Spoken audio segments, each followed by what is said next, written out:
মহাপুৰুষৰ দৰ্শন মতে ভগৱন্তৰ শ্ৰীমুখৰ বাক্যৰ মতে আপোনালোকৰ এই ১ নম্বৰ লখিমপুৰী জয়খামদাং গাঁৱৰ ৰাইজে ৫ দিনীয়া কলিৰ যজ্ঞ অনুষ্ঠিত কৰিছে।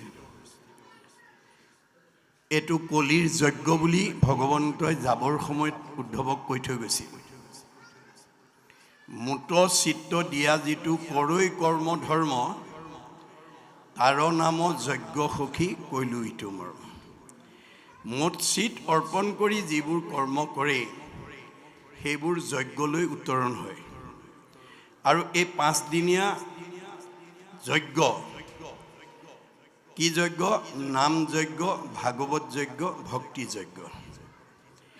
এই যজ্ঞ পূৰ্ণাংগ সৰ্বাংগ সুন্দৰ কৰিবৰ কাৰণে গাঁৱৰ যুৱক যুৱতী আই বাপে আজি হয়তো ২ মাহ ৩ মাহ আগৰ পৰা সংঘবদ্ধভাৱে যি কাৰ্যসূচী আগবঢ়াই নিছে তাৰ কাৰণে ভগৱন্তই কৈছে মোৰ কামৰ কাৰণে যদি তোমালোকে এটা খোজ আগবঢ়াব পাৰা তাৰ প্ৰতিটো খোজৰ মূল্য হ'ব পদে পদে অশ্বমেধ ফলং প্ৰাপ্নতি নিত্যৈষ।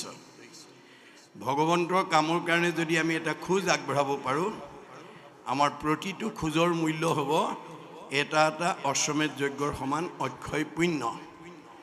আজি আপোনালোকৰ এই ১ নম্বৰ লখিমী পুখুৰী জয়খাম গাঁৱৰ সমূহ ৰাইজৰ অক্ষয় পুণ্য অৰ্জন কৰা এটা সৌভাগ্য আপোনালোকে পাইছে। মনত ৰাখিব কথাটো। এই ৫ দিনীয়া কাৰ্যসূচীলৈ আমন্ত্ৰিত যিসকল ভকত বৈষ্ণৱ আহিব তেওঁলোকক নিখুঁতভাৱে সেৱা শুশ্ৰূষা কৰাৰ ক্ষেত্ৰত যিসকলে সহযোগিতা আগবঢ়াব, কোনোবা আয়ে চাহ বনাই ভকতৰ মুখৰ আগত দিব, কোনোবাই তামোলৰ বটাটো আনি দিব, কোনোবাই আমন্ত্ৰণ কৰি আনি বহাব, কোনোবাই খাৰলি পাচলি কুটি দিব, কোনোবাই প্ৰসাদ ধুই দিব ইত্যাদি ইত্যাদি। এই প্ৰতিটো কামত নিখুঁতভাৱে অনুষ্ঠানটো যাতে সৰ্বাংগ সুন্দৰ হয় তাৰ কাৰণে আপোনালোকে যি সহায় আগবঢ়াব সেয়া হ'ব আপোনালোকৰ কাৰণে অক্ষয় পুণ্য। ভগৱন্তে কৈছে মই মানে তৃণমূল এটা আত্মা, মই মানে পৰিয়াল, মই মানে সমাজ, মই মানে অনুষ্ঠান, মই মানে প্ৰতিষ্ঠান, মই মানে দল, মই মানে সংগঠন, মই মানে জড়জগত, মই মানে জীৱ জগত, মই মানে নিখিল জগত। অহমেবাস্য মে অগ্ৰে ন অন্যৎসৎ অসৎপৰম প্ৰচ্ছাদ অহম যো এতৈস্য যো অৱশিষ্যতে সুইচয় অহম। আদিত মই, মধ্যত মই, শেষত ময়েই থাকিম। তুমি দেখা জগতখন মিছা, জগত মিথ্যা, ব্ৰহ্ম সত্য, ব্ৰহ্মহে সঁচা। ব্ৰহ্ম কি? জীৱ ব্ৰহ্ম এব কেৱলম, জীৱই ব্ৰহ্ম। আপোনালোকে ৰাতিপুৱা শুই উঠাৰ পৰা গধূলা খোৱালৈকে জন্মৰ পৰা মৃত্যুলৈকে তৃণমূল এটা আত্মাক পাৰে, পৰিয়ালক পাৰে, সমাজক পাৰে, অনুষ্ঠান প্ৰতিষ্ঠান দল সংগঠনক পাৰে যাতে সহায় কৰিব, উপকাৰ কৰিব। তেতিয়া আপোনালোকৰ কি হ'ব? পৰোপকাৰায় পুণ্যম, পুণ্য অৰ্জন হ'ব। পুণ্য হ'লে আপোনালোকে ব্যক্তিগত জীৱন, পাৰিবাৰিক জীৱন, দাম্পত্য জীৱন, যুগ্ম জীৱন, সাংসাৰিক জীৱন, সামাজিক জীৱনত আপোনালোকৰ উন্নতি হ'ব, সুখ আৰু ভোগ হ'ব আৰু জীৱনত কি হ'ব? প্ৰয়াতৰ পিছত সদ্গতি লাভ হ'ব। এয়াই হৈছে এই অনুষ্ঠানৰ অনুষ্ঠিত কৰাৰ মূল লাভ। মনত ৰাখিব কথাটো। আমি প্ৰত্যেকখন গাঁৱতে এনেধৰণৰ যদি অনুষ্ঠান অনুষ্ঠিত কৰিব পাৰোঁ তেতিয়াহ'লে আপোনালোকে জীৱন্ত অৱস্থাত প্ৰথম স্কন্ধ ভাগৱতৰ পৰা যদি দ্বাদশ স্কন্ধ ভাগৱতলৈ জীয়াই থাকোঁতে শুনা আৰু পঢ়াৰ সৌভাগ্য ল'ব পাৰে। এতিয়া আপোনালোক সকলো পৰীক্ষিতৰ দৰে গতি পাব। আমি ভাগৱত কিয় শুনিব লাগে, পঢ়িব লাগে ভাগৱততে উল্লেখ আছে। আক শুনি বন্ধ্যা নাৰী পুত্ৰ হুৱে গুণৱন্ত, দুৰ্জনো সজন হুৱে দুখী ধনৱন্ত। ভাগৱত শুনিলে সতী সন্তান নোহোৱা মহিলাই সুযোগ্য সন্তানৰ পোৱাৰ যোগ্যতা লাভ কৰে। দুখীয়া মানুহ ধনী হৈ যায়, দুষ্ট মানুহ শান্ত হৈ যায়। সেইকাৰণে শংকৰদেৱে জীৱশ্ৰেষ্ঠ মানুহক আহ্বান জনাইছে। কোনো সংঘ অনাসংঘ বামুণীয়া কীৰ্তনীয়া সত্ৰ সমাজ বুলি নহয়, মানুহ মাত্ৰেই তেওঁ আহ্বান জনাই থৈ গৈছে। কি বুলি? কিন্তু আগে প্ৰথমত মহাশাস্ত্ৰ ভাগৱত শুনিওক মহাযত্ন কৰি, বিশেষণ লগাইছে, মহাযত্ন কৰি আমি ভাগৱত শুনিবলৈ আহিব লাগে। বোলে লাভ কি হ'ব? বিষয়ৰ দুখ যত সকলে কৰিব হত, হৰি ভকতৰ সংগ ধৰি। আজিৰ দৰে ভকতৰ সংগত বহি যদি আমি ঈশ্বৰৰ কথা শুনো, তেতিয়াহ'লে আমাৰ পাৰিবাৰিক জীৱন, দাম্পত্য জীৱন, যুগ্ম জীৱন, সাংসাৰিক জীৱনৰ সকলো দুখ দুৰ্গতিৰ পৰা আমি মুক্ত হ'ব পাৰিম। আজি যি ভাগৱত আপোনালোকে 5 দিনীয়া কাৰ্যসূচীৰে এই 1 নম্বৰ লখিমী পুখুৰী গাঁৱৰ নামঘৰত বহি শুনিছে, এই ভাগৱত পূৰ্বতে ক'ত আছিল? স্বাদত অমৃতময় পৰম আনন্দ ৰস পূৰ্বতে আছিলা বৈকুণ্ঠত। বৈকুণ্ঠত আছিল। কৃষ্ণৰ কৃপাত পাছে অৰ্ধেক বয়স গৈলে, পাইলা ব্ৰহ্মা পদ্ম কল্পত। সৃষ্টিকৰ্তা ব্ৰহ্মাই পদ্মকল্পত নাৰায়ণৰ মুখেদি 4 শ্লোকত ভাগৱত বস্তু তেওঁ পাইছিল। পাই ব্ৰহ্মা দিলা নাৰদক ইটো ফলৰ ৰহস্যক, নাৰদে ব্যাসক আনি দিলা, নগৈল তিলেক ভাগি ইডালে সিডালে লাগি, শুক মুখে মাটিত নামিলা। আজি শুকে পৰীক্ষিত কোৱা ভাগৱত আমি নামঘৰত বহি শুনিবলৈ পাইছোঁ। গতিকে ব্ৰহ্মাক 4 শ্লোকত দিছিলে, ব্ৰহ্মাই 6 শ্লোকক নাৰদক দিলে, নাৰদে 8 শ্লোকক ব্যাসক দিলে, ব্যাসে 10 শ্লোকক শুকক দিলে, আৰু শুকে 12 শ্লোকত পৰীক্ষিত কোৱা ভাগৱত আজি আমি নামঘৰত বহি শুনিবলৈ পাইছোঁ। ওম নমো ভগৱতে বাসুদেৱায়। এই 12 অক্ষৰ 12 স্কন্ধ ভাগৱত আজি আমি শুনিবলৈ পাইছোঁ। এয়া মানে ভগৱন্তৰ শ্ৰীমুখৰ বাণী।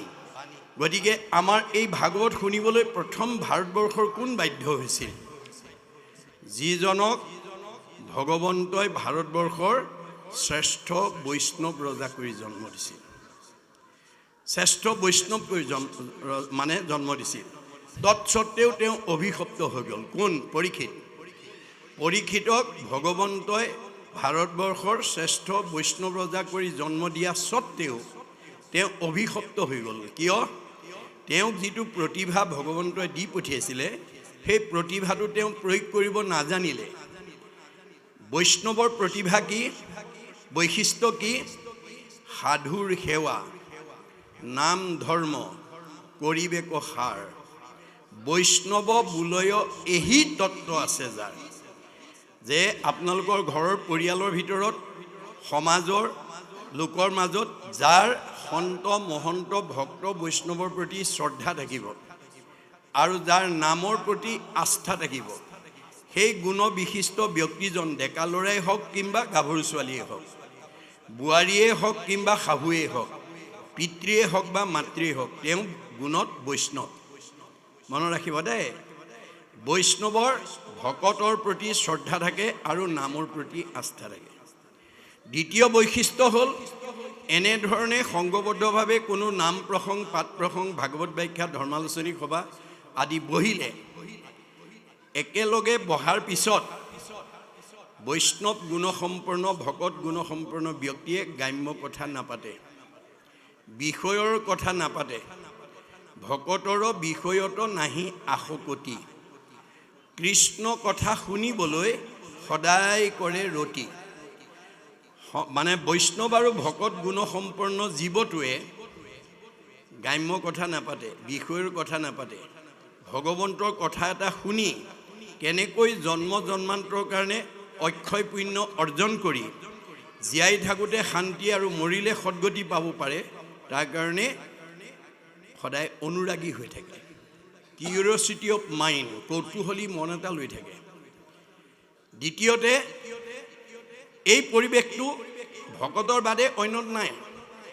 জগত পাৱন হৰি কথা সমুদায়, ভকতৰ সংগ বিনে আন সংগে নাই। আপুনি ভকতৰ সংগ লৈ হ'লে মন পবিত্ৰ হ'ব, আপোনাৰ পৰিয়াল সমাজ সকলো পবিত্ৰ হৈ যাব। ভকতৰ সংগৰ বিনে পবিত্ৰতাৰ বিকল্প অন্যত নাই। সেইকাৰণে বৃথা বাক্য নুবুলিব, নামাতিব মিছা, কৃষ্ণ কথা শুনিবলৈ কৰিবেক ইচ্ছা। ভকত বৈষ্ণৱে সদায় কৃষ্ণ কথা শুনিবৰ কাৰণে অনুৰাগী হৈ থাকে। তৃতীয় বৈশিষ্ট্যটো হ'ল নামক জপিয়া ব্ৰহ্ম কৰিবেক মন, নিৰামিষে সদায়ে কৰিব ভোজন। যিসকল একান্ত বৈষ্ণৱ আৰু ভকত তেওঁলোকে আমিষ খাব নোৱাৰে বা নাখায়। কিয়? ভগৱন্তই কৈছে যত দেখা ভূত প্ৰাণী সবাহাকে বিষ্ণু মানি, হিংসা এৰি কৰা উপকাৰ। মই চবতেই আত্মাৰূপে আছোঁ দেই। কুকুৰ চিগাৰল গদৰ ভৰু আত্মাৰাম, জানিয়া সবাকো পৰি কৰিবা প্ৰণাম। দেহটোহে কুকুৰ মেকুৰী গাহৰি, আত্মাটো নহয়। কৰ্ম দুখতহে সি কুকুৰ মেকুৰী হৈ আছে। আমাক ভগৱানে চাৰিমুঠি জীৱৰ ভিতৰত শ্ৰেষ্ঠ জীৱ মানুহৰ জন্ম দি পঠিয়াইছে। কি কাৰণে? পৰিয়ালত মিলা প্ৰীতি থাকিবৰ কাৰণে, স্বামী স্ত্ৰীৰ মাজত মিলা প্ৰীতি থাকিবৰ কাৰণে, শাহু বোৱাৰীৰ মাজত মিলা প্ৰীতি থাকিবৰ কাৰণে, ককাই ভাইৰ মাজত মিলা প্ৰীতিয়ে থাকিবৰ কাৰণে, সীমা ঘৰীয়াৰ লগত মিলা প্ৰীতিয়ে থাকিবৰ কাৰণে, সমাজৰ লগত মিলা প্ৰীতিয়ে থাকিবৰ কাৰণে আমাক জীৱশ্ৰেষ্ঠ মানুহৰ জন্ম দিছে। আমি মানুহৰ জন্ম পাই যদি পৰিয়ালত কাজিয়া কৰি থাকোঁ, ককাই ভাইৰ মাজত কাজিয়া কৰি থাকোঁ, সীমা ঘৰীয়াৰ মাজত কাজিয়া কৰি থাকোঁ, সমাজৰ মাজত কাজিয়া কৰি থাকোঁ, স্বামী স্ত্ৰীয়ে কাজিয়া কৰি থাকোঁ, শাহু বুঢ়ীয়ে কাজিয়া কৰি থাকোঁ, এতিয়া ভগৱন্তই ওপৰৰ পৰা বৈকুণ্ঠৰ পৰা চাই হাঁহি থাকে। তোমালোকক মানুহৰ জন্ম দিছিলোঁ মিলা প্ৰীতিয়ে থাকিবৰ কাৰণে, আৰু তোমালোকে জ্ঞাতি হিংসা কৰা কুকুৰৰ দৰে কাজিয়া কৰি আছা। এইবাৰ একেবাৰে জেগাত দি দিম আৰু যিমান কৰা কৰিবাগে দেই। কাজিয়া কৰা স্বভাৱ যদি কাৰোবাৰ আছে আজি ইয়াতে এৰিব। শাহু বোৱাৰীয়ে কাজিয়া কৰিব পাৰিব, দুইজনী কুকুৰৰ জন্ম ল'ব লাগিব। মনত ৰাখিব, না ভুক্তং ক্ষতে কৰ্ম কল্প কৌটিশ্বতে অপি অবৈশ্যমেব ভুক্তৈবম কীট কৰ্ম শুভাশুভ। আপোনাৰ কৰ্ম অনুসৰি আপুনি জন্ম ল'ব লাগিব। মানুহৰ জন্ম দিছে ঈশ্বৰৰ কথা শুনিবৰ কাৰণে, ভক্তি কৰিবৰ কাৰণে। মনুষ্যৰ জন্ম পাই হৰি নভজিলা, অৱশ্যে শুইবা ভাই তীৰ্ণ তৰুশিলা। গতিকে আমাৰ কৰ্মফলে আমাক লৈ যাব। সেইকাৰণে আমি ভাগৱত শুনিবলৈ কিয় আহিব লাগে? বেয়া এৰি ভাল ল'বৰ কাৰণে। বেয়া এৰি ভাল লোৱাটোৱে বৈজ্ঞানিক দৃষ্টিভংগী। আমি যেতিয়ালৈকে জীৱনৰ বেয়া ভাৱ, বেয়া চিন্তা, বেয়া কৰ্ম, বেয়া খাদ্য, বেয়াবোৰ যেতিয়ালৈকে এৰিব নোৱাৰিম তেতিয়ালৈকে আমি ভাল ঠাইত বা ভগৱানে আমাক ভালত ৰাখিব নোৱাৰিব। গতিকে বেয়াবোৰ সদায় ত্যাগ কৰিব লাগিব, ভালবিলাক আহৰণ কৰিব লাগিব। যাৰ কাৰণে দাৰ্শনিক পণ্ডিতে কৈছে bed is bed and good is good, do bed never never and do good ever ever. বেয়াটো সদায় বেয়া, তাক ত্যাগ কৰিবা। ভালটো সদায় ভাল, তাক আঁকোৱালি ল'বা। কপিলে মাকক কৈছে জীৱৰ দুৰ্ভেদ্য পাশ সংগক কহয়, কিন্তু দুৰ্জনৰ সং তেজিবে লাগে। মা, তুমি যদি জীৱনত ভাল মানুহ হ'ব খুজিছা, বেয়া মানুহৰ সংগ ত্যাগ কৰিবা। সেই সংগ নিতে যদি কৰে সাধুত, মুখ্যৰ দুৱাৰ দেৱে হৈ মুকুত। আজিৰ দৰে যদি আমি সাধুৰ সংগত বেছি সময় নহয় দেই, এক ক্ষণ মানে যিটো শুনে কৃষ্ণ কথা, তাৰ বিনে আনৰ জীৱন যাই বৃথা। এক ক্ষণ 4 মিনিট, দাৰ্শনিকৰ অভিমত, এক ক্ষণ সময়ত 4 মিনিট। ভগৱানে কৈছে তোমাক 24 ঘণ্টা দিছোঁ, মোৰ কাৰণে 4 মিনিট দিবলৈ নাপাহৰিবা। মোৰ কাৰণে 4 মিনিট দিলে তোমাৰ জীৱন সাৰ্থক হ'ব। যদি 4 মিনিট সময় মোৰ কাৰণে দিব নোৱাৰা, তেতিয়াহ'লে তোমাৰ আহিল কণা গ'ল কণা, খাগৰি কাটিল 3 কণা। মানুহৰ জন্ম পোৱাৰ পৰা লাভ নহ'ব, আকৌ আমি তৰুতীৰ্ণ শিলা হ'ব লাগিব। মনত ৰাখিব কথাটো। আপোনালোকে প্ৰত্যেকেই গুৰুত্ব দিব লাগিব যে আপোনালোকৰ ঘৰখনৰ পৰিয়ালৰ প্ৰতিজন সদস্যই যাতে 4 মিনিট সময় ঈশ্বৰৰ কথা কোৱা, শুনা, গোৱাৰ কাৰণে দিব পাৰে। তেতিয়াহে আমাৰ জীৱন ধৰাৰ সাৰ্থক হ'ব। যদি 4 মিনিট সময় দিব নোৱাৰোঁ, তেতিয়া অৰ্জুনক উদ্দেশ্যি কৈছে, আৰু হেৰা শুনা তুমি, একবিনে নহ দুই, অবিদ্যা মায়াত ভিন্ন দেখি। হে অৰ্জুন, তুমিয়ে ময়ে একেটাই। মায়াত থকাৰ কাৰণে মানুহে আমাক দুটা দুটা বুলি ভাবে। মোৰ অংশ জীৱ তুমি, মই আত্মা অন্তৰ্যামী, এহি হেতু তুমি মই সখী। তুমি মোৰ অংশ জীৱ কাৰণে তুমি মোৰ সখী। অৰ্জুনৰ লগত যদি সখী, আমাৰ লগত সখী হয়নে নহয় বাৰু? আমি কাৰ জীৱ? তোমাৰে সেই অংশ আমি যত জীৱ যাক। আমি ভগৱন্তৰ অংশ জীৱ। অৰ্জুনক মাত্ৰ বেছ কৰি লৈছে, আধাৰ কৰি লৈছে। আমাক কৈ আছে, মনত ৰাখিব কথাটো, যে সাৰথিৰ কহো ভেদ লোৱা তাৰ পৰিছেদ, আনে নজা নয় মহামতী, যিগোটা যে মহাৰথী ৰথেশ্বৰী কৰা গতি, ৰথ কোনো চলাৱে সাৰথী। তুমি যিখন ৰথত উঠি মহাৰথী হিচাপে যুদ্ধত অৱতীৰ্ণ হৈছা, কৰ্মত অগ্ৰগতি হৈছা, সেই ৰথখন মই পৰিচালনা কৰি আছোঁ সৰ্বতো সময়তে, মনত ৰাখিবা। অৰ্জুনক কোৱাৰ চলৰে আমাক কৈছে। অৰ্জুনৰ ৰথখন যদি ভগৱন্তে পৰিচালনা কৰিছে, আমাৰ ৰথখন কোনে পৰিচালনা কৰিছে? আমাৰ ৰথখন কি? দেহৰ ৰথ, ঘোঁৰা মন, ইন্দ্ৰী প্ৰাণ সেনাগণ, বিষয় অৰণ্য ভৈলতা। আজি যিজন ভগৱন্ত আত্মা পৰমাত্মা ৰূপে আমাৰ দেহত থকাৰ কাৰণে আমি চকুৰে দেখিছোঁ, কাণেৰে শুনিছোঁ, মুখেৰে খাইছোঁ, হাতেৰে কৰিছোঁ, ভৰিৰে গৈছোঁ, অৰ্থাৎ জীয়া মানুহ হৈ আছোঁ যিজন থকাৰ কাৰণে। সেইজনৰ কথা শুনিবলৈ, ভাবিবলৈ আমাৰ যদি 4 মিনিট সময়ো নাই, নজুৰে, তেতিয়া আমাৰ ৰথখন ভালকৈ নচলিব দেই। এনে কৈছে যে দেহৰ ৰথ ঘোঁৰা মন, ইন্দ্ৰী প্ৰাণ সেনাগণ, বিষয় অৰণ্য ভৈলতা। আজি আমাৰ সমাজত মানুহবিলাকে বিষয়ত ইমান বিমুগ্ধ হৈ গৈছে, লগত নিব নোৱাৰা ধন সম্পত্তিৰ পিছত এনেকৈ গৈ আছে যে ভগৱন্তৰ কথা শুনিবলৈ এক সময় নাই। তেতিয়াহ'লে আপোনাৰ ৰথখন ভালে নচলিব। কি হ'ব? ঘূণে ধৰিব। কেনেকৈ? অৰ্শ, গুল্ম, পিত্ৰ, কেঁচুমূৰীয়া, মূৰৰ বিষ, পেটৰ বিষ, দাঁতৰ বিষ, কঁকাল বিষ, ভৰি বিষ, কাৰ কি বেমাৰ আছে আৰু? আপোনালোকৰ কাৰোবাৰ শৰীৰত যদি বেমাৰ আছে, মন দায়ী তাৰ কাৰণে। গুৰুজনাই ভাগৱতত মনক দোষী কৰিছে। মনে পাপ কৰে যাই লাগয় জীৱত, সিকাৰণে জীৱে দুখ ভুঞ্জে সংসাৰত। আজি আমি মনক সংযম কৰিব নোৱাৰাৰ কাৰণে, মনক সদাচাৰ কৰিব নোৱাৰাৰ কাৰণে দুৰাচাৰ মনৰ কবলত পৰি আজি আমাৰ সমাজত বহুত উঠি অহা প্ৰজন্মই নাখাবলগীয়া খাইছে, নকৰিবলগীয়া কাম কৰিছে, নাযাবলগীয়ালৈকে গৈছে, যাৰ কাৰণে ভগৱানে দি পঠিওৱা 100 বছৰ ভোগ কৰিবলৈ নোপোৱাকৈ আমাৰ মাজৰ পৰা বিদায় লৈছে। ভগৱানে আমাক চবকে 100 বছৰ দি পঠিয়াইছে, মনত ৰাখিব। মনুষ্যৰ আয়ুসত বৰিষ সংখ্যা, মানুহ মাত্ৰেই মই 100 বছৰ দিছোঁ, কাকো কমাই দিয়া নাই। আৰু তুমি ইচ্ছা কৰিলে আয়ুস বঢ়াব পাৰিবা। মই গুৰুৰূপে ভাগৱতত যিখিনি নিয়ম লিখি থৈ আহিছোঁ, সদাচাৰৰ কথা যিবিলাক লিখি থৈ আহিছোঁ, সেইখিনি যদি তুমি শুনি বুজি পালন কৰিব পাৰা, তুমি আয়ুস বঢ়াব পাৰিবা। আমাৰ ভাগৱতত প্ৰধানকৈ, মনত ৰাখিব, প্ৰধানকৈ 8 প্ৰকাৰ সদাচাৰৰ কথা উল্লেখ আছে। কায়ৰ সদাচাৰ, বাক্যৰ সদাচাৰ, মনৰ সদাচাৰ, গমন সদাচাৰ, শৌচ সদাচাৰ, অন্ন সদাচাৰ, স্নান সদাচাৰ, শয়ন সদাচাৰ।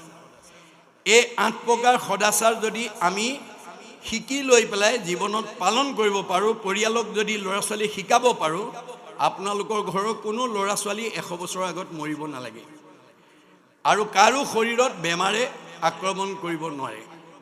গুৰুজনা মহাপুৰুষ দুজনাৰ দিনত কেইবাজনো আটা পুৰুষে তাৰ প্ৰমাণ দেখুৱাই থৈ গৈছে।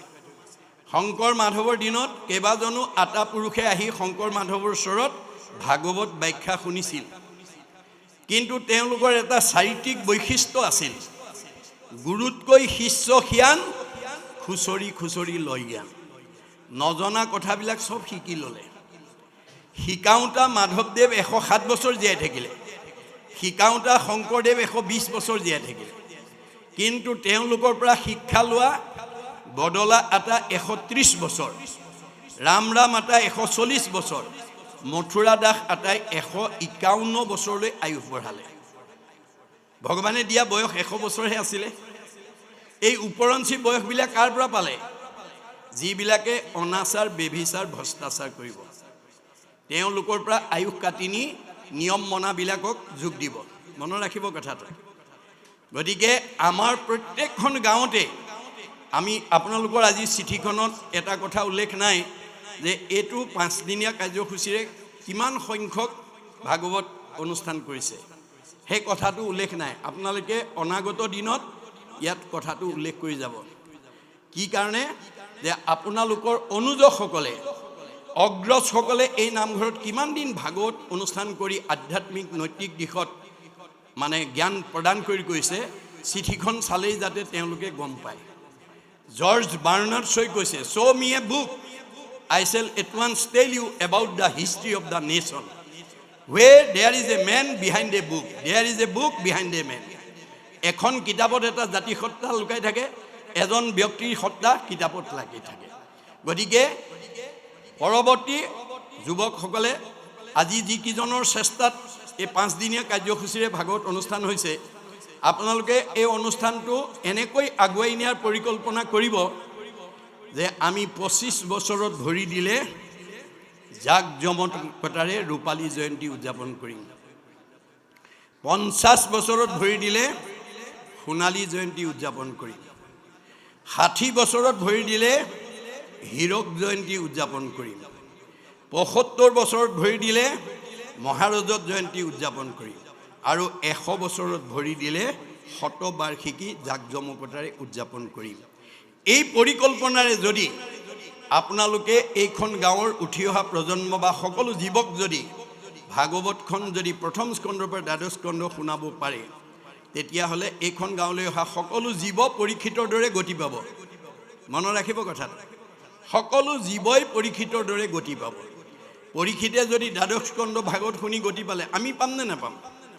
নিশ্চয় পাম। এইটো আমাক বিশ্বাস ল'ব লাগে। বিশ্বাসে পাইবে তাংক তৰ্কে বহুদূৰ।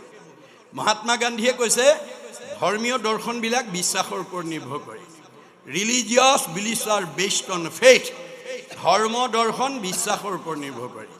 Religion is not really what is grasped by brain but by heart. ধৰ্ম দৰ্শন মগজে ঢুকি পোৱা বস্তু নহয়, কাৰোবাক দেখুৱাই দিব পৰা বস্তু নহয়। ই অন্তৰৰ উপলব্ধিৰ বস্তু। উপলব্ধিহে সংস্কাৰ কৰে। যাৰ উপলব্ধি নাই তাৰ কোনো সংস্কাৰ নাই। গতিকে আমাক প্ৰত্যেককে কিবা নহয়, এই লখিমী গাঁৱৰ প্ৰত্যেককে আপোনালোকক কিবা নহয় কিবা প্ৰতিভা ভগৱানে দি পঠিয়াইছে। কাৰোবাক ডাক্তৰ, ইঞ্জিনিয়াৰ, অফিচাৰ, প্ৰবক্তা, বুদ্ধিজীৱী, জ্ঞানী, মানি, ব্যৱসায়ী, খেতিয়ক ইত্যাদি ইত্যাদি। আপোনালোকক কি প্ৰতিভা দি পেলাই এইখন গাঁৱত ভগৱানে পঠিয়াইছে আপোনালোকেহে জানিব। কিন্তু ভগৱানে কৈছে, তোমাক যে প্ৰতিভাটো দিছোঁ, সেই প্ৰতিভাটো মোৰ কামত ব্যৱহাৰ কৰিবা। মই মানে তৃণমূল এটাৰ পৰা বিশ্ব ব্ৰহ্মাণ্ড, তেতিয়া তুমি মোৰ পৰা সদায় পাই থাকিবা। যদাতি স্ব প্ৰাপ্নোতি। আৰু সেই প্ৰতিভাটো আপুনি প্ৰণালীবদ্ধ প্ৰয়োগৰ দ্বাৰা বিজ্ঞানলৈ উত্তৰণ কৰিব লাগিব। বিজ্ঞানটোক উপলব্ধিৰ দ্বাৰা দৰ্শনলৈ উত্তৰণ কৰিব লাগিব। দৰ্শনটোক উপলব্ধিৰ দ্বাৰা ধৰ্মত নি প্ৰতিষ্ঠা কৰিব লাগিব। তেতিয়াহ'লে ধৰ্ম ৰক্ষতি ৰক্ষিত। কথাটো ভালকৈ শুনি ল'ব দেই।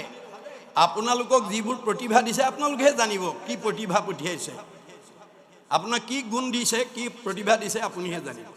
কিন্তু প্ৰতিভাটো পালেই নহ'ব, তাক প্ৰয়োগ নীতি কৰিব জানিব লাগিব। যিটো প্ৰয়োগ নজনাৰ কাৰণে ব্যাস বিপদত পৰিছে, যিটো প্ৰয়োগ কৰিব নজনাৰ কাৰণে পৰীক্ষিত অভিশপ্ত হৈছে। মনত ৰাখিব কথাটো। আপুনি মইনো কোন বাৰু? গতিকে দাৰ্শনিক পণ্ডিতে কৈছে, তোমাক দিয়া প্ৰতিভাটো প্ৰণালীবদ্ধ প্ৰয়োগৰ দ্বাৰা বিজ্ঞানলৈ উত্তৰণ কৰিবলৈ শিকিবা। Systematic knowledge is science, realise science is philosophy, realise philosophy is religion, religion is the highest sense of philosophy. প্ৰণালীবদ্ধ জ্ঞানটোক বিজ্ঞান বুলি কৈছে। বিজ্ঞানটো যেতিয়া উপলব্ধি কৰিব দৰ্শন, দৰ্শনটোক যেতিয়া উপলব্ধি কৰিব ধৰ্ম, ধৰ্মতকৈ আৰু শ্ৰেষ্ঠ দৰ্শন নাই।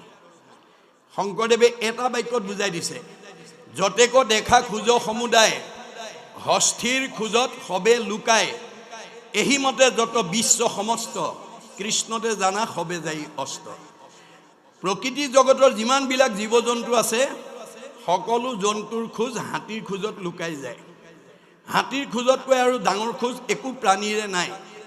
ঠিক তেনেকৈ এই পৃথিৱীত যিমান ডাঙৰ মানুহ আছে, ৰাষ্ট্ৰপতিও কৃষ্ণতে বিলীন হ'ব লাগিব, সাধাৰণ নাগৰিকো কৃষ্ণতে বিলীন হ'ব লাগিব, MLA মিনিষ্টাৰো কৃষ্ণতে বিলীন হ'ব লাগিব, ঠেলাৱালা ৰিক্সাৱালাও কৃষ্ণতে বিলীন হ'ব লাগিব।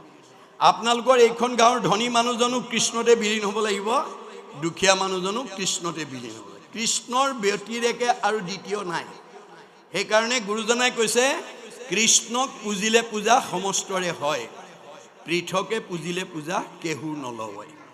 আপোনালোকে নিজৰ ঘৰত কৃষ্ণক ৰাখিবলৈ যত্ন কৰক।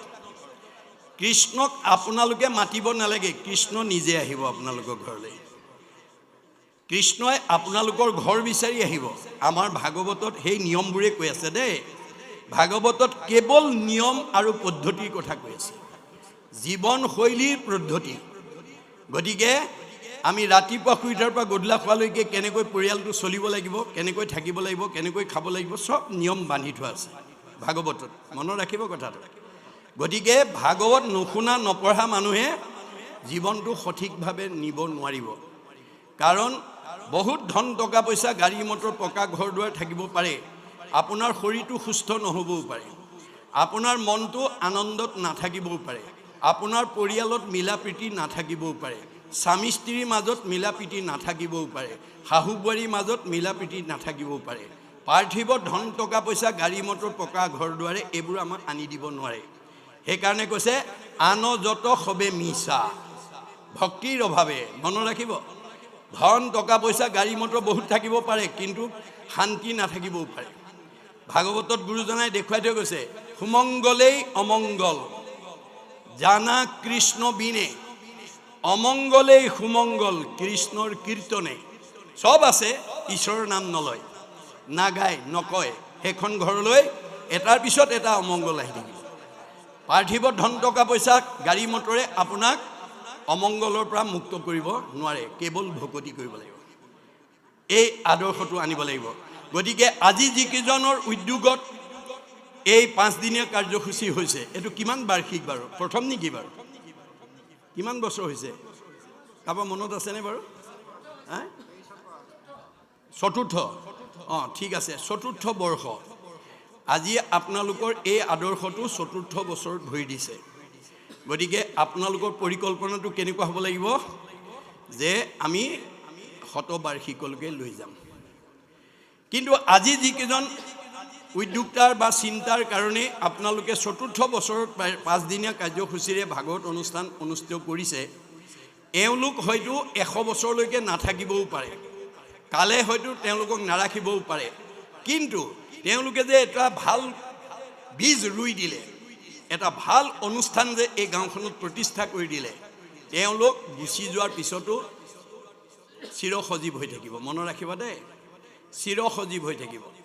গতিকে আজি শংকৰ মাধৱ আমাৰ মাজত কায়িকভাৱে নাই, মহাত্মা গান্ধী নাই, জ্যোতিপ্ৰসাদ আগৰৱালা নাই, ৰাভাদেৱ নাই, সুধাকণ্ঠ ভূপেন হাজৰিকা নাই, এতিয়া ৰিচেণ্ট জুবিন গাৰ্গো নাই।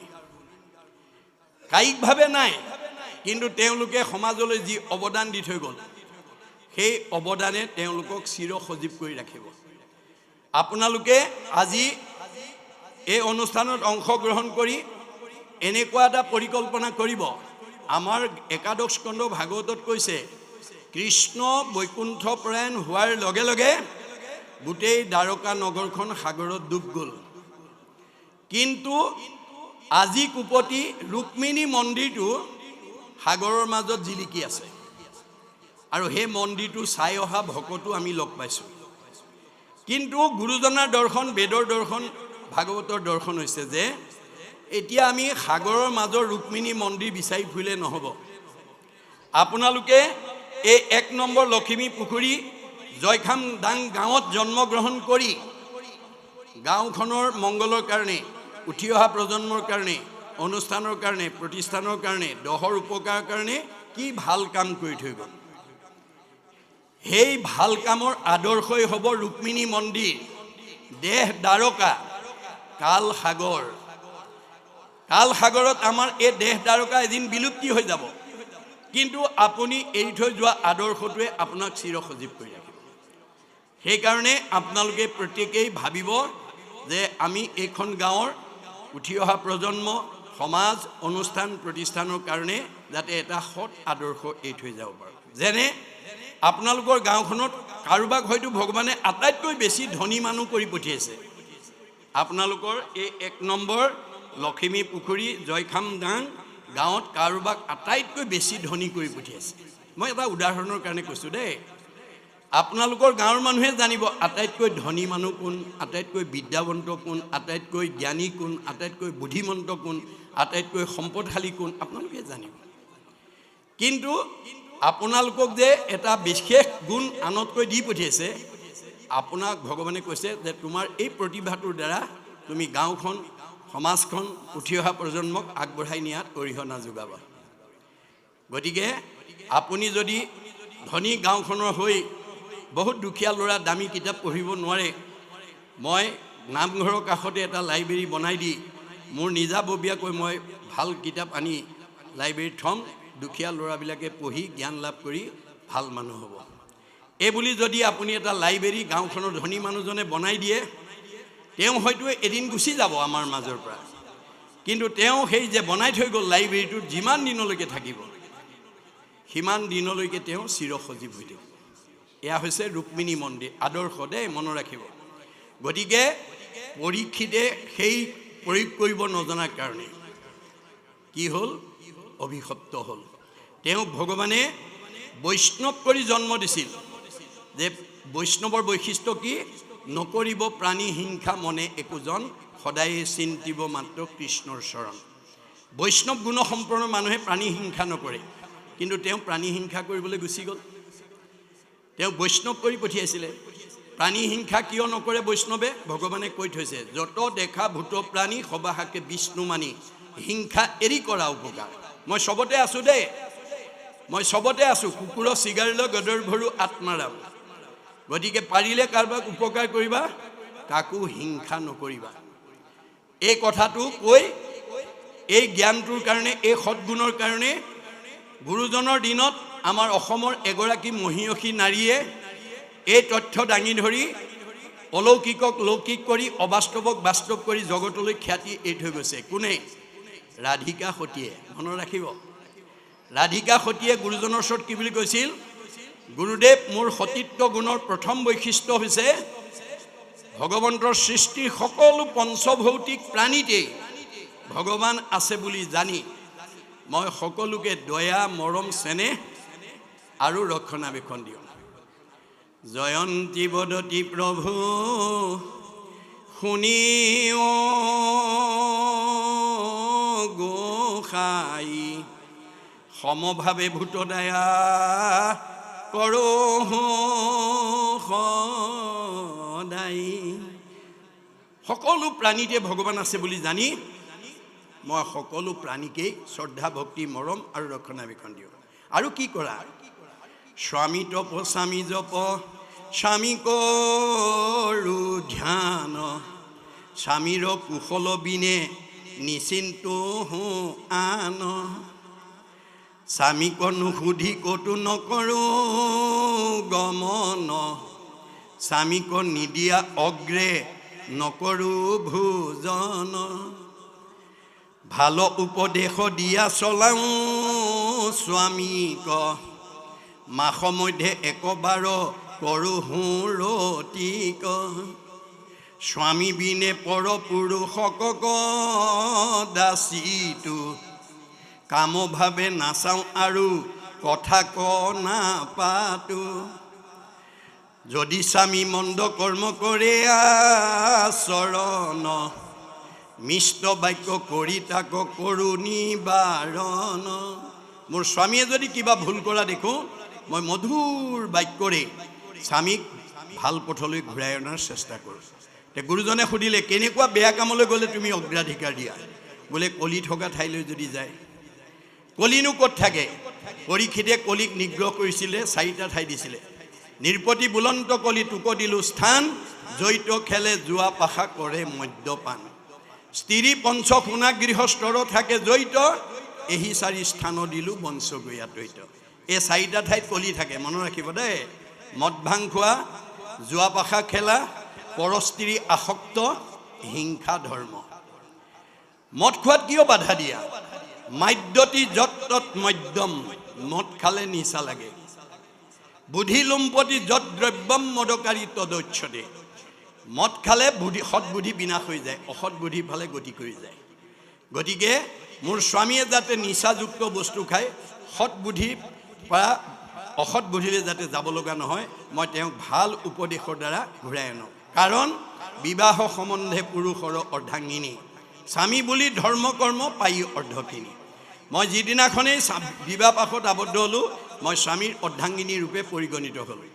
পাপ আৰু পুণ্যৰ আধা আধা মই পাই যাম কাৰোবাৰ স্বামীয়ে যদি বেয়া কাম কৰে ভাৰ্যা তাৰ লগত জড়িত হৈ থাকে কাৰ স্বামী বুলি ভাৰ্যাৰ নামটো আহি যাব কেতিয়াবা ভাৰ্যাই যদি কিবা ভুল কৰে স্বামীৰ নামটো আহি যাব কাৰ ভাৰ্যা বুলি স্বামীৰ নামটো আহি যাব গতিকে বিবাহ সম্বন্ধত ইজন সিজনৰ লগত অৰ্ধাংগিনী হৈ থাকে আমাৰ বাস্তৱত সেইকাৰণে মাষ্টৰে বিয়া কৰা মানুহজনীক মাষ্টৰণী বুলি কয় ডাক্তৰে বিয়া কৰালে ডাক্তৰণী বুলি কয় তেওঁ ডাক্তৰণী মাষ্টৰণী হয় জানো নহয় শইকীয়াই বিয়া কৰালে শইকীয়ানী বুলি কয় বৰাই বিয়া কৰালে বৰাণী বুলি কয় আধা উপাধিটো পাই যায় গতিকে পাপ পুণ্যৰ ভাগো তেনেকৈ আমি পাবলগীয়া হয় এতিয়া গুৰুজনে কৈছে বৰ সুন্দৰ হৈছে তোমাৰ এই সতীত্ব গুণত মই সন্তুষ্ট হৈছোঁ যোৱা পানী আনা তিনিটা কাঠি এপল পালি এপল মাটি আনি টেম্বনি দিবলৈ যাওঁতে প্ৰথমবাৰ আনোতে 4 আঙুল পানী কমি আহিলে তেতিয়া গুৰুজনে মাটি আনি মানে ৰাধিকাক ক'লে ৰাধিকা তুমি বহুত ভাল কাম কৰিছোঁ বুলি মোক ক'লা পিছে তুমি জীৱনত কিবা বেয়া কামো কৰিছা মোৰ আগত কোৱা তেতিয়া ৰাধিকাই জীৱনত কৰা বেয়া কামটো কেনেকৈ জনালে নমস্কাৰ বুলি শুনিও কবাপ কৰি আছোঁ মই এক গুৰুত্বৰ পাপ নমস্কাৰ বুলি বোলে শুনিও কবাপ কৰি আছোঁ মই এক গুৰুত্বৰ পাপ মই এটা বৰ ডাঙৰ পাপ কৰি আছোঁ কি আমাৰ স্বামী এন্তে গৃহে নাহি কয় বহিনী জমাই আহি গৃহে মিলি লয় মোৰ স্বামী ঘৰত নথকা অৱস্থাত এদিন ভনী জোৱাই আমাৰ ঘৰলৈ আহিল আমি দুখীয়া মানুহ নিজেও ভাত ৰান্ধি পাত কাটি ভাত খাওঁ ভাতৰ ৰান্ধি আচু পাতো কাটি দেউতা নাই তাকো কাটি বাকো কাচি দিলোঁহো পেলাই ভিতৰৰ পৰা বেগা বেগিকৈ আহি ভনী জোৱাই কাচিকে পাত কেইখিলামান কাটা বুলি কাচিখন দলিয়াই দিওঁতে বতাহত মোৰ উৰণিখন খহি গ'ল কাচি দেউঁতে মোৰ মুখ জমাই দেখিল এহি গুটি পাপ বাপ আমাৰ সিজিল অৰ্থাৎ ভনী জোৱাইকৰ মুখটো জেশাহুকে দেখা পালে আৰু জেশাহুকৰ মুখখনো ভনী জোৱাইকে দেখা পালে গুৰুজনৰ দিনত ভনী জোৱাইকে জেশাহুৰ মুখখন চোৱা আৰু জেশাহুৱে ভনী জোৱাইৰ মুখখন পোনপটীয়াকৈ চোৱাৰ নিয়মটো বৰ কঠিন আছিল আজিকালি শিথিল হৈছে গতিকে তথাপিতো আমাৰ বিবাহ পাশত আবদ্ধ হোৱাৰ লগে লগে উৰণি প্ৰথাটো আজিও আমাৰ সমাজত প্ৰচলিত হৈ আছে উৰণিটো হ'ল সন্মানৰ প্ৰতীক জ্যেষ্ঠজনক সন্মানৰ প্ৰতীক এতিয়া গুৰুজনে ক'লে ঠিক আছে তোমাৰ সেই দুখটো মই খণ্ডন কৰিছোঁ যোৱা পানী আনা দ্বিতীয়বাৰ আনিলে 4 আঙুল বেছি হৈ আহিলে আৰু 3টা কাঠি এপল পানী আৰু এপল মাটি ব্ৰহ্মপুত্ৰৰ পৰা আনি যোগবলৈ টেম্বনি জানত পেলাই দিয়াৰ লগে লগে বুৱতী নদী বন্ধ হৈ গ'ল বানপানী কবলৰ পৰা সেই অঞ্চলৰ ৰাইজ উপকৃত হ'ল আৰু সেই জানটোৰ নাম আজিও শান্তিজান হিচাপে পৰিগণিত হৈ ৰ'ল এগৰাকী আইৰ সতীত্ব গুণৰ প্ৰভাৱে যদি এখন বুৱতী নদী বন্ধ কৰিব পাৰে আমাৰ পৰিয়ালটো আমাৰ ঘৰখন আমাৰ সমাজখনক ভাল কৰিব নোৱাৰিব কিয় কিন্তু আইসকলৰ সেই গুণখিনি আমাক লাগিব গতিকে ভাগৱতত গীতাত আমাৰ আইসকলৰ থাকিবলগীয়া গুণবিলাকৰ কথা উল্লেখ কৰি গৈছে সেইকাৰণে আইসকল আমাৰ আজিৰ অনুষ্ঠানলৈ বেছিকৈ আহে বোলে আপোনালোকে শুনি আনন্দ পাব যে শদিয়াৰ পৰা ধুবুৰীলৈকে আমি বিভিন্ন জিলাত গুৰুজনাৰ এই ধৰ্ম আদৰ্শ প্ৰচাৰ প্ৰসাৰ কৰি এটা ভাল আদৰ্শ দেখা পাইছোঁ যে এতিয়া সকলো অনুষ্ঠানত পুৰুষতকৈ মহিলাৰ উপস্থিতিটো বেছি এইটো আমাৰ ভাল গুণ দেই ঋগ্বেদত কৈছে ন গৃহম গৃহম ইতি আহু গৃহিণী গৃহম উচ্যতে তয়াহি সহিতা সৰ্বান পুৰুষায়ম সমস্নুতে। যিখন ঘৰৰ আইগৰাকী ঈশ্বৰ ভক্তিপৰায়ণ হ'ব, যিখন সমাজৰ আইসকল ঈশ্বৰ ভক্তিপৰায়ণ হ'ব, তেওঁলোক নিজেতো উদ্ধাৰ হ'বই, বাকী সকলো পুৰুষৰ চতুৰ্বৰ্গ সাধন কৰিব। আৰু তাৰ বিপৰীতে যদি আইসকলক আমি ভক্তি বিমুখী কৰি ৰাখোঁ বা কোনো আই যদি ভক্তি বিমুখী হয়, তে আমাৰ ঘৰ বা পৰিয়াল বা আমাৰ সমাজৰ পৰিৱেশ কি হ'ব? মহাভাৰতৰ বন পৰ্বত কৈছে জৈস ভাৰ্যা গৃহে নাস্তে সাধিসা পুণ্যচাৰিতা অৰণ্যং তেন গন্তব্যং যথা অৰণ্যং তথা গৃহম। আইসকল যদি ভক্তি বিমুখী হয়, ঘৰ গুচি বাঁহতল হৈ যাব। আইসকলৰ ইমান ক্ষমতা আছে, মনত ৰাখিব। আইসকলে ইচ্ছা কৰিলে ঘৰ গুচি বৈকুণ্ঠলৈ উত্তৰণ কৰিব পাৰে আৰু ইচ্ছা কৰিলে ঘৰ গুচি বাঁহতল কৰি দিব পাৰে। বেদৰ মতেটো মনত ৰাখিব, ভগৱানে কৈছে নিজেই আইসকলৰ ইমান ক্ষমতা আছে। আমি বাঁহতল হোৱাটো কোনেও নিবিচাৰোঁ, আমি বৈকুণ্ঠ হোৱাটো বিচাৰোঁ। আমাৰ এখন ঘৰ, এটা পৰিয়াল, এখন সমাজ, এটা পৰিৱেশ ভাল কৰিবলৈ হ'লে আইসকল ঈশ্বৰ ভক্তিপৰায়ণ হ'ব লাগিব আৰু আইসকলৰ গাত 7টা সদ্গুণ থাকিব লাগিব। মনত ৰাখিব, গীতাত ভগৱন্তই অৰ্জুনক কৈছে, অৰ্জুন, যিসকল মহিলাৰ গাত 7টা সদ্গুণ থাকিব, তেওঁ নিজেতো উদ্ধাৰ হ'বই, ঘৰখনৰ সমাজৰ সকলো পুৰুষৰ চতুৰ্বৰ্গ সাধন কৰিব।